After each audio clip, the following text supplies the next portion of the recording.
Good. Well, thank you guys for letting me take a break. Last week, we were in Italy for 10 days. When our kids turn 10 years old, we take them on a trip with just my wife and I. Before they turn into teenage monsters, we want to connect with them for a little bit of time. And so we pick a place around the world where we think it will fit their personality. And so we spent 10 days in Italy with our daughter Tatum. And it's really just a time for us to connect. And we have 4 kids, so they don't get one-on-one time very much. And so this is an extended period of time where they just get to spend time with us. We get to pour into our kids. But I'll tell you, 10 days anywhere across the world is tiring. And even if you're in Italy and all of these things, it's a great, tremendous place. But we got back Friday night at 10:45 p.m. And I had to preach last night. And so have you ever felt like, this is how I felt coming back home, but maybe you can feel this way too. You just kind of feel like you have nothing left to give. You ever feel that way? Like whether it's finances or time or talent or just your energy, like you just feel like I've got nothing left to give. Like I am spent. And so I don't know how we made it from Miami. We landed in Miami at, I think it was like 7:30 p.m., and so then we had to get in the car and drive here. And so somehow the Lord made my hands work, and I just put it on cruise control, and we made it here. But we got here at 10:45, and I went to bed immediately. And the next morning, Jude the dude, our youngest guy, had a soccer game. And he had a soccer game. We got to be at practice at like 8:45. And, you got to be there. And I thought to myself as I was laying in bed, I don't have a lot left to give. Kelsey and Tatum slept the whole car ride home, and I could call in. I have the built-in excuse this weekend, right? Like, I'm tired. I didn't get a lot of sleep. We traveled literally on Friday for 22 hours. We left at midnight our time, and I got back at 10:45 our time. Like, it was a whole day worth of traveling, and I thought, I have every excuse in the world not to jump in here. Like, I can tell Jude and I can tell others, like, hey, I'm tired. And it's legit. I was tired. And I felt like I have nothing left. And so I started to make this like reasoning in my head that there is a way for me to pull back, to not engage with my family because, well, I had just spent time with part of my family, right? I had just spent 10 days going somewhere. Like, I got the Dad of the Year award, right? And I had every excuse to not go. But at 7 a.m., I woke up. My son hadn't really seen me in 10 days because I got home when he was asleep. And I thought, as soon as my eyes open, I have to go. Even though I don't have a lot to give, even though I don't have enough, even though I just have a little bit of energy left, I need to give it today. I need to give that energy today. And it was incredible because he played incredibly well. He scored this incredible goal. He just did so well. And every time he did something really good, after he did it, he would look over and look to me and Mom. And I thought, man, what if I missed this moment because I just thought I didn't have enough to give? Like, I would have missed out on that connection with my son because I had a valid excuse, right? Everyone in here would probably be understanding. But I would have missed out on so much more. And so I just gave the little bit that I had, and God blessed me beyond measure because I was more blessed than Jude was blessed, let me tell you. And so today we're going to talk about that a little bit. We're going to be in a story called the feeding of the 5,000. And in the feeding of the 5,000, it's the only miracle that happens in all 4 Gospels. Matthew, Mark, Luke, and John all talk about the feeding of the 5,000. Now, the reason it's called the feeding of the 5,000 because it says that 5,000 men ate that day, but there's women and children there too. So many scholars estimate there's about 15,000 people at this moment. And when we get into the story, we find ourselves where the disciples are extremely tired. Let me catch up. We're going to be in the Gospel of Mark, and right before this story, we find out that Jesus' cousin, John the Baptist, has just been executed. He's been beheaded. I don't know about you, but like when I found out news like that, not only that my family member died, but it was a precursor to what was going to happen to me, I think it would be a day that I want to take off. Right? And the disciples, not only that, Jesus has done this amazing thing. The disciples have just returned from going out into all of the world 2 by 2 and proclaiming the good news. And proclaiming what God was going to do. But maybe you feel like this because you have need in your life, or you're tired, or you feel like you don't have a lot to give anymore. You can identify with the words of David in Psalm 77. And this is where we're going to set the pace today about maybe where you are in your life. Psalm 77 verse 1, it says this: I cried out to God for help. I cried out to God to hear me. This is David saying, look, I cried out for help. I just cried out that you would even just hear me. Like I am so done and tired that I don't have enough. I just need you to hear what's going on in my life. I don't have a lot left to give. When I was in distress, I sought the Lord. At night, I stretched out untiring hands, and I would not be comforted. I remembered you, God, and I groaned. I meditated, and my spirit grew faint. You kept my eyes from closing. I was too troubled to speak. Anyone ever been there? You're so tired, you don't have enough to give. So because you feel like you don't have enough to give, you're the 3 a.m. wake up person. And the only amount of energy that you have left to give is your worry, which then drains you more and more and takes more and more from you. And so that when you get to whatever it is you're so stressed out about, you have nothing left for the situation. This is David. I thought about the former days, the years of long ago. I remembered my songs in the night. My heart meditated and my spirit asked, will the Lord reject forever? Will he never show his favor again? Has his unfailing love vanished forever? Has his promise failed for all time? Has God forgotten to be merciful? Has he in anger withheld his compassion? This is David saying, like, man, I don't feel like I have anything left to give. I have nothing. And maybe that's you today, like, because when we get to the feeding of the 5,000, the moment before the feeding of the 5,000, Jesus and the disciples, for so many of us, would use the excuse, I have nothing left to give. I've got nothing. And for a lot of us, when we feel this way, we begin to use the excuse, like I wanted to at the soccer game, is that I have a built-in need to withdraw. Right? And you may not be big, but maybe it's like in marriage, it's like when you go to bed and your wife wants to talk or your husband wants to talk, you just got nothing left to give, right? Or they want intimacy. I got nothing left to give. Or you guys at dinner table and with all of your kids going on and they're screaming and you've had a hard day at work, you got nothing left to give. You're just a zombie at dinner, right? But here's the reality. God doesn't build in excuses for you and I. He just asks you to give what you have, even if it's little. Even if it's nothing, even if it seems so insignificant in our lives that you feel like I don't have enough to help these big situations, Jesus is going to look at us in this story and say, look, I'm not asking you to give everything. I'm just asking you to give what you have. And let me do what only I can do to help you. But here's the reality. A lot of us feel like when God is calling us to do something really incredible, or God is calling us to partner with him, or our families need help, or all of these things, this thought creeps into our mind. But I have so much need. I'm so tired. I need all of these things. And we start to feel like man, I have needs too. And so what am I supposed to do here? Because I feel like I have nothing left to give, and then I have needs, and you're going to ask me to do something. And that's exactly what's going to happen in the story. But here's the first thing that we need to know. Jesus knows your needs right now.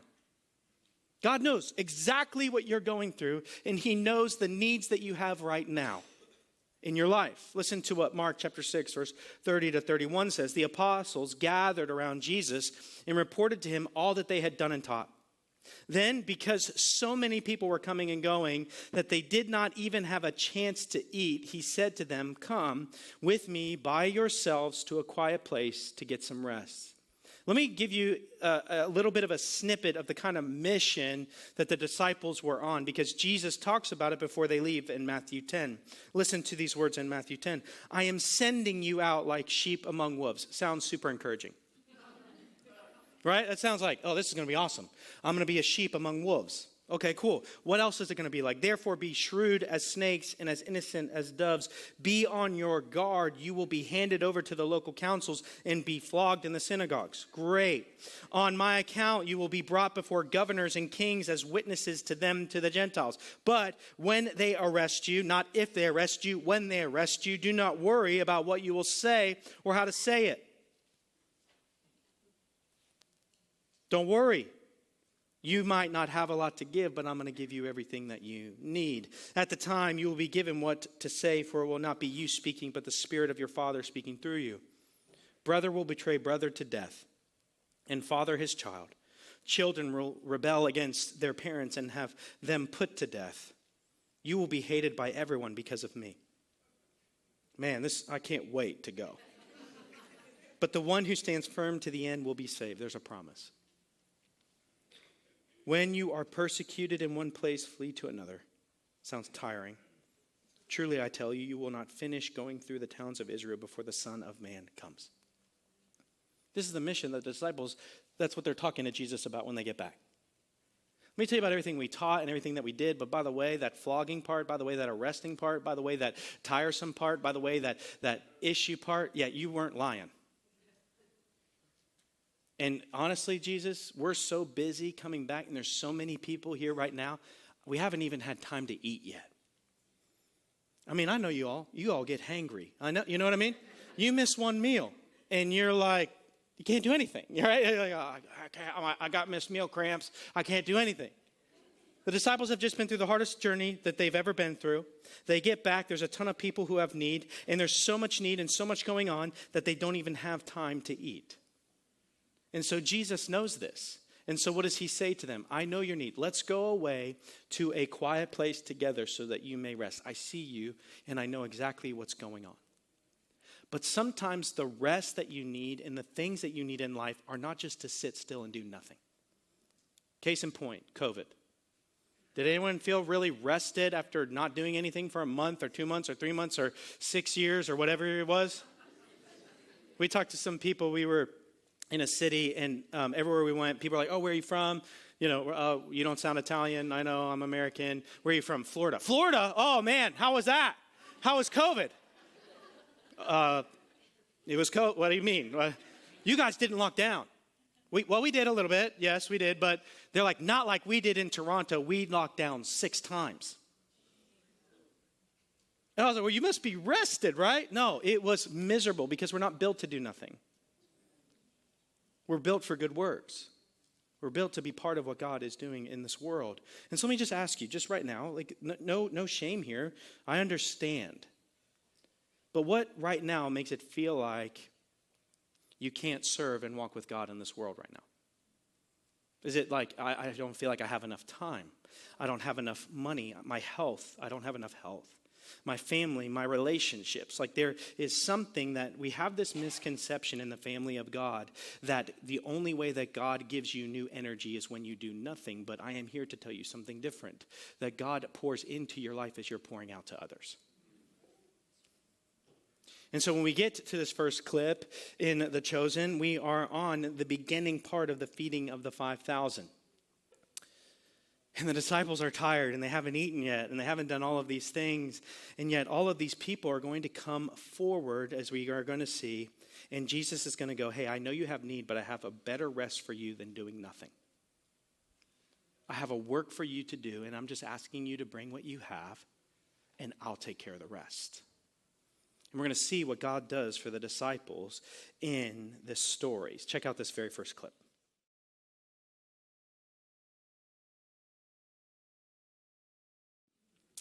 Mark 6, verse 32, so they went away by themselves in a boat to a solitary place. But many who saw them leaving recognized them and ran on foot from all of the towns and got there ahead of them. Sounds like desperation, doesn't it? That the people saw the disciples leaving, so we have desperate disciples. We have Jesus who has now had his family member beheaded. And now you have people that are so desperate to get to Jesus that when they see him begin to leave, they run on foot ahead of him to get to where he's going to be. When Jesus landed, he saw a large crowd and he had compassion on them because they were like sheep without a shepherd. So he began teaching them many things. See, here's the deal. Jesus knew that the disciples were tired. Jesus knew that he was tired. Jesus knew all that they had gone through, but he also knew the desperation of the people coming to see them. He knew that they didn't have much left to give.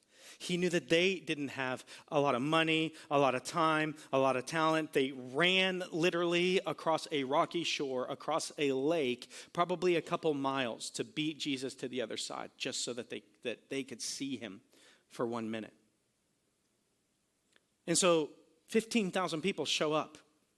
15,000 people show up. I am speaking to 200 and something people with a microphone. Jesus is speaking to 15,000 people outside without one. And so what does he do in that clip? He calls the disciples and says, hey, people need to hear this. I know that you just sat down. I know that you're tired. But I need you to just get up and I need you to be my mouthpiece. I don't need you to create a message. I don't need you to make something up. I don't need you to create a trendy title. I just need you to speak the words that I give you. Because here's the reality. You may not feel like you have a lot to give, but sometimes all that God wants is our effort. It's just our effort. An effort can be prayer. An effort can be just talking to the person next to you. An effort can be just coming and going to church and participating with people or going to that group or doing all of those things. You may not have a lot left to give, but we have our effort. And that's what Jesus asked of the disciples in this scenario. I just need your effort. I'm not going to ask for anything else. I'm not going to ask for you to make this up, to do all of these things. I just need your effort. Because here's the reality of the situation. We know from this story that God sees the desperate. Are you desperate in this room? Maybe that's why you feel like you don't have enough. You're desperate for an answer to that prayer. You're desperate to get out of that debt. You're desperate for your relationships to get better. You're desperate. You're desperate about your health. You're desperate about all of these things. And the reality is desperation in our lives can lead us to something so beautiful because the people who wanted to see Jesus were so desperate, they left everything to just get a moment with him. Let me ask you in this room, are you so desperate now that you're ready to get to Jesus? See, because here's the reality of what's going on in this story. There are physical needs, right? The disciples are hungry. They're tired. They just got back from this big journey. They have every excuse not to go, right? Come on, Jesus, we just spent months out here. You know what it was like. You told us in Matthew 10 what it was like. It was awful, bro. I mean, there were some cool things, but there were a lot of not cool things. We're just tired. We haven't even eaten yet today. Look, man, I see all the people, but could we just get a break, please? I just need your effort. I'll provide everything else. And so the disciples have physical need, but the people who are coming also had spiritual need. And what happens for so many times when we look into the scriptures, God is all about meeting the spiritual need before he's about meeting the physical need. Because it's those physical needs that lead us to our desperation spiritually. Are you at the end of your rope yet? Are you so desperate for God physically that you're now allowing yourself spiritually to enter into what God will do in your life? That's what the text is indicating of the people here. They were so desperate that they ran. They left all of their physical need just to get their spiritual need met. And maybe for you in this room, when you feel like you have nothing left to give, then maybe you have everything to offer. Because there's a difference between giving, because we give out of our strength, we offer out of our weakness, don't we? Maybe that's why some of us have gotten confused about tithing and serving. We think it's about giving to God when it's really an offering. We give out of our need. We give out of our lack of time. We give out of these things because it's a sacrifice. It's an offering, not just a tithe. Right? We make our effort. We do what we can, but are you desperate enough yet to get to Jesus? Because let me just tell you something. Jesus sees desperate people. And so if you're in this room and you're desperate, this message may just be for you today. And if you're not desperate enough in this room yet, then this message is for you today. And maybe the answer to your physical need and the physical problems and all of the things that you have that has kept you on the sideline of life God is just allowing that to do its work in you so that you get desperate enough for him, that you're ready to receive.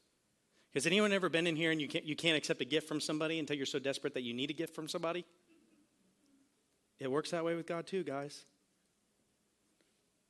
You know, you're fine. Someone like offers to pay your meal. Someone offers to do something for you. I'm good. I'm fine. I got it. And then you rob the person of the joy of giving. Not good. But then when you're really desperate, you're like, oh, thanks. Can't pay you back. And you eat their food, right? Why? Because you're desperate. Hungry people eat. Are you ready? Or is God allowing this desperation in your moment of life to lead you to a place where he's saying this, like, I know you're desperate, but you still got to be in the game, because the way that I heal you, the way that I do things in your life is not by you doing nothing. It's about seeing what I can do when you have nothing. And that will feed your soul. And that will get you to where you need to be in life. And so we get to this point where it's been hours and days and time, and everybody's hangry. Now, how many of you know you can't listen in church when you got like the grumbles going on? Right? I know you all. You're like, it's okay. It's time for lunch. Let's go. That's what's going on in this next scene. But this kid shows up and brings what he has. It's incredible. Check out this next clip.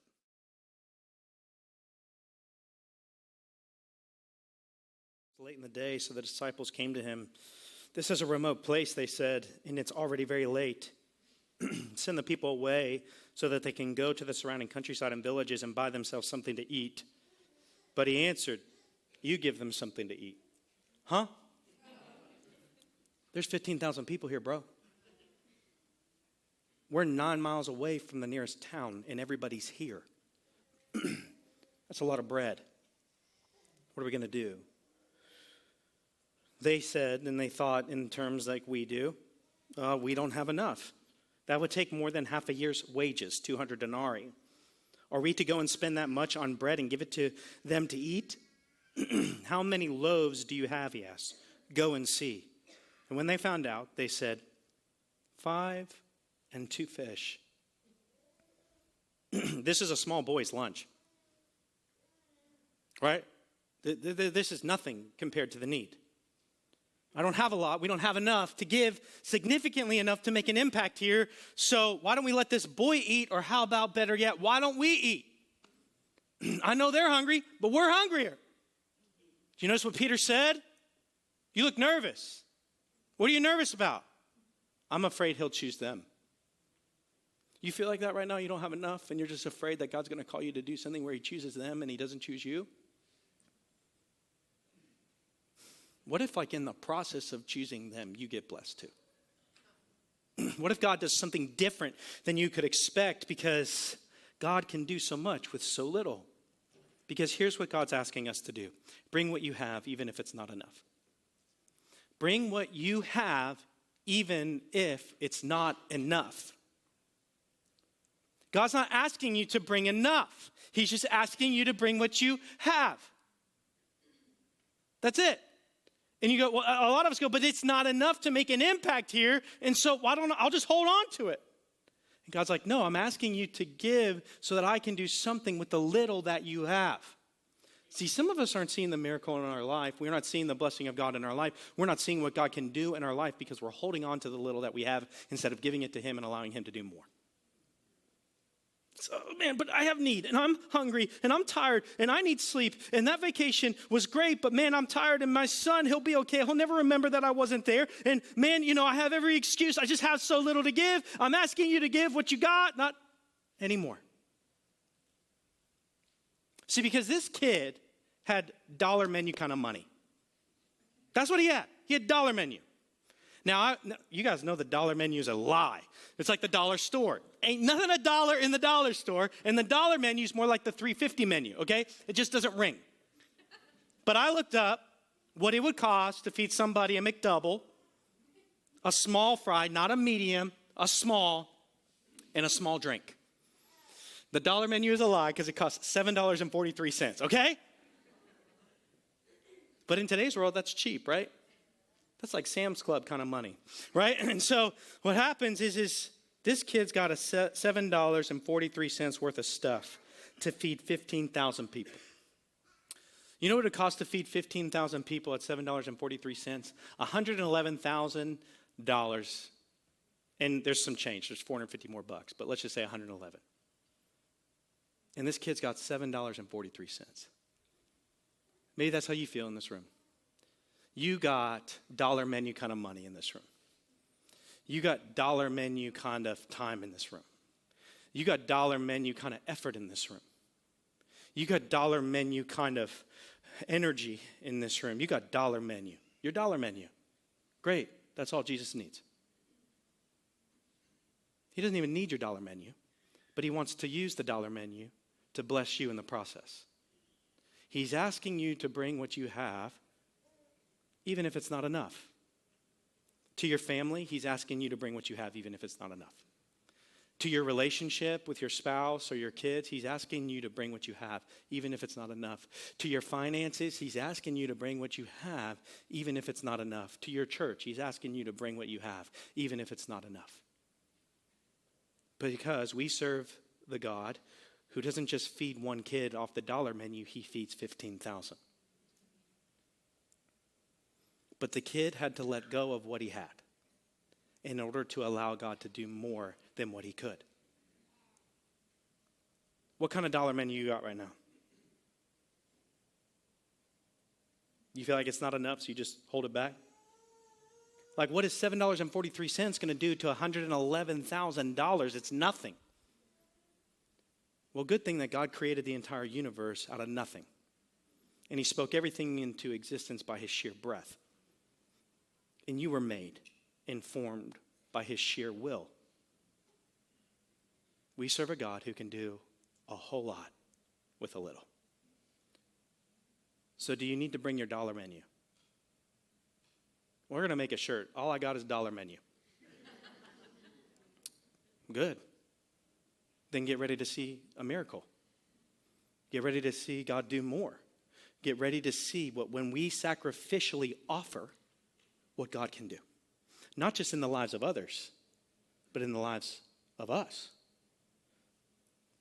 So as we get into this next and final clip, we're going to see God do a whole lot with a little. And we're going to see the disciples whose faith needs to be built as well go, man, I don't have a whole lot.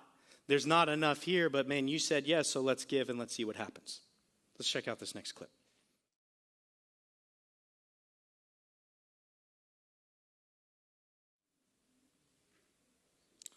Mark chapter 6, verse 39, then Jesus directed them to have all of the people sit down in groups on the green grass. So they sat down in groups of hundreds and fifties. Taking the 5 loaves and the 2 fish, looking up to heaven, he gave thanks and broke the loaves. Then he gave them to his disciples to distribute to the people.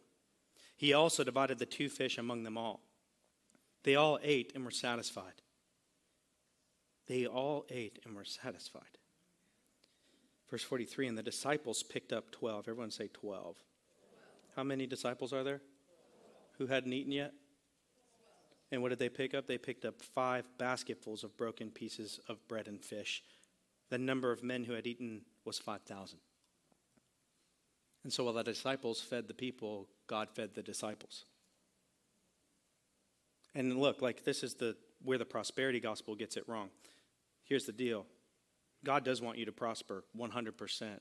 But the kid didn't give the 5 loaves and 2 fish and get 15,000 baskets worth of stuff. The blessing was he got to see 15,000 people eat because of what he gave.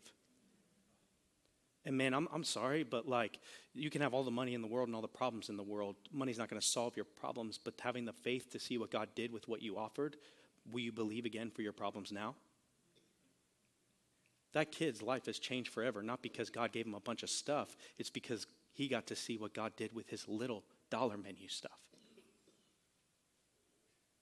Because not only does God see the needs of the desperate, we serve a God who meets the needs of the desperate. And you notice what Jesus said in that? I've been feeding you spiritual food. I've been solving your spiritual problem first. Now let's get to the physical. Now let's get to the place where you eat. Now let's get to the place where we feed the body because the soul is full. And maybe some of us in this room are like, why hasn't God met my physical need yet? Because he wants to meet your spiritual one first. Because what good is it if our bodies prosper but our souls do not? Because this life is but a whisper compared to eternity. And so God wants to get you to eternity before he gets you to tomorrow. And do you need to have faith to believe that that is exactly what God is going to do? See, Jesus met the needs of the people spiritually and then physically. No one ran to Jesus because he put up a fish and bread stand. People didn't run around the lake to meet Jesus because he started a food cart. They ran to him because their souls were hungry. And he fed them, and along the way he fed their bodies too. And some of us in this room are so, and I get it, okay? This isn't an act of judgment. This is an act of confession. We're holding on to our dollar menu kind of stuff, trying to do everything we can with it.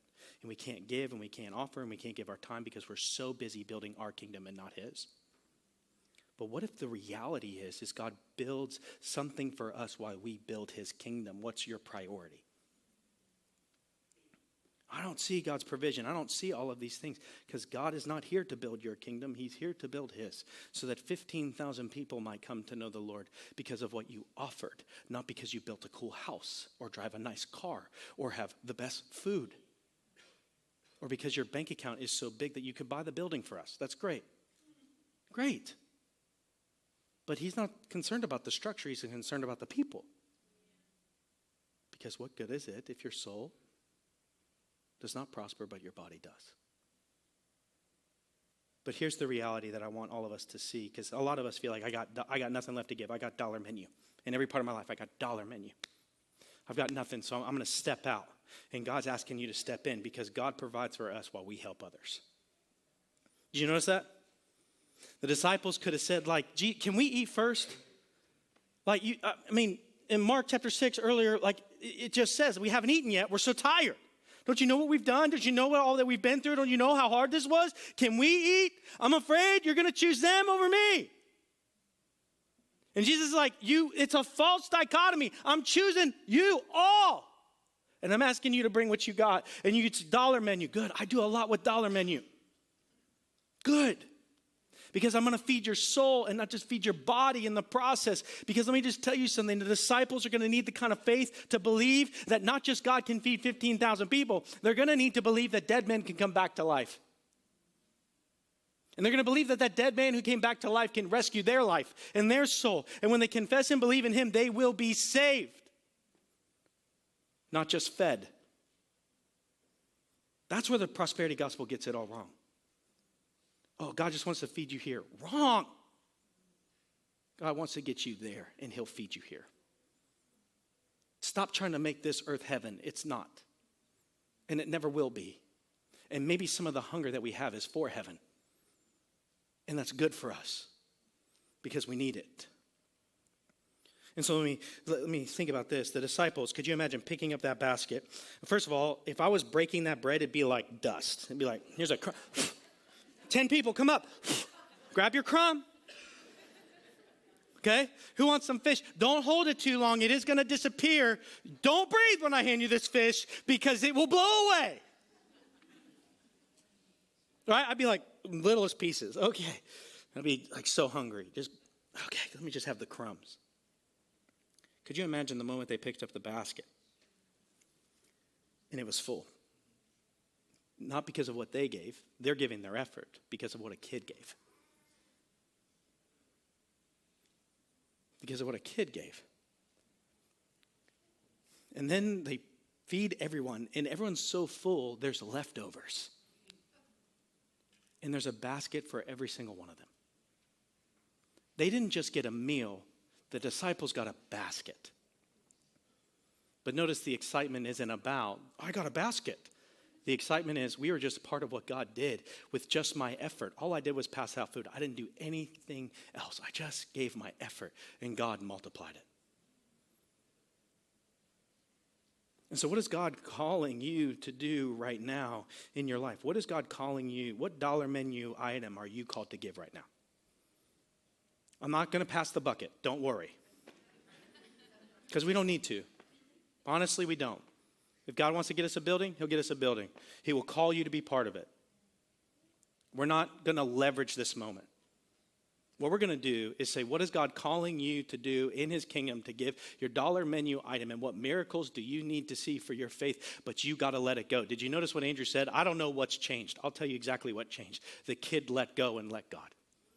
That's what changed. That's the only thing that changed. It was the same amount of stuff. Nothing else had changed except the kid gave what he had, his dollar menu, instead of holding on, he gave it up, and God did something. And you're going to ask, well, what's going to change? I only got $1. I only got $1. I only got 50 cents. I only got 10 cents. All I got is my time. All I got is this little bit. I can give 1 hour every 6 weeks. That's all I got. Give it.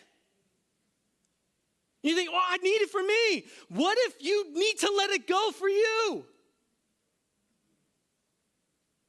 What if you're not seeing all this stuff in life? Because what if the kid never gives? What if he just goes with his little grubby hands and he eats in a corner? Everyone gets it. You're a growing boy. I understand it. It's not enough. You could have held on to it. But I just wanted to give what I could. What's your dollar menu?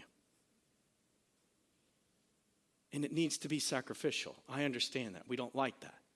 We like to give out of the abundance. That's what God does. Sometimes God asks us to give out of the lack of abundance. And it's not so that you get 15,000 baskets full of stuff. It's so that you can know that God did something to reach 15,000 people.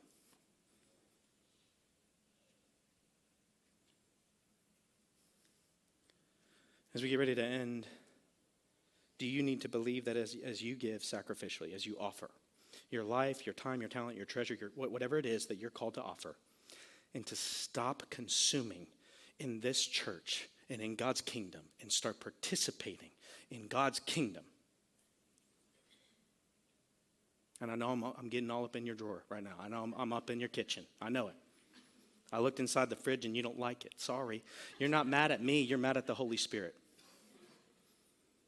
You're arguing with his word, not my word.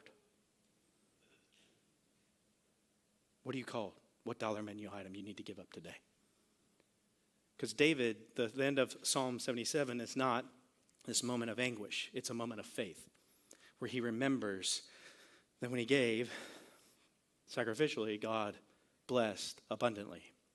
Psalm 77 verse 10, then I thought, to this I will appeal, the years when the Most High stretched out his right hand. I will remember the deeds of the Lord. Yes, I will remember your miracles of long ago. I will consider all of your works and meditate on all of your mighty deeds. Your ways, God, are holy.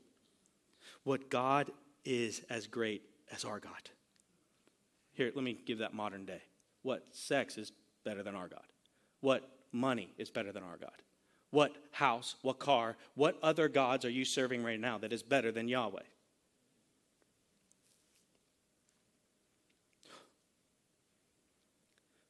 You are the God who performs miracles. You display your power among the peoples. With your mighty arm, you redeemed your people, the descendants of Jacob and Joseph's.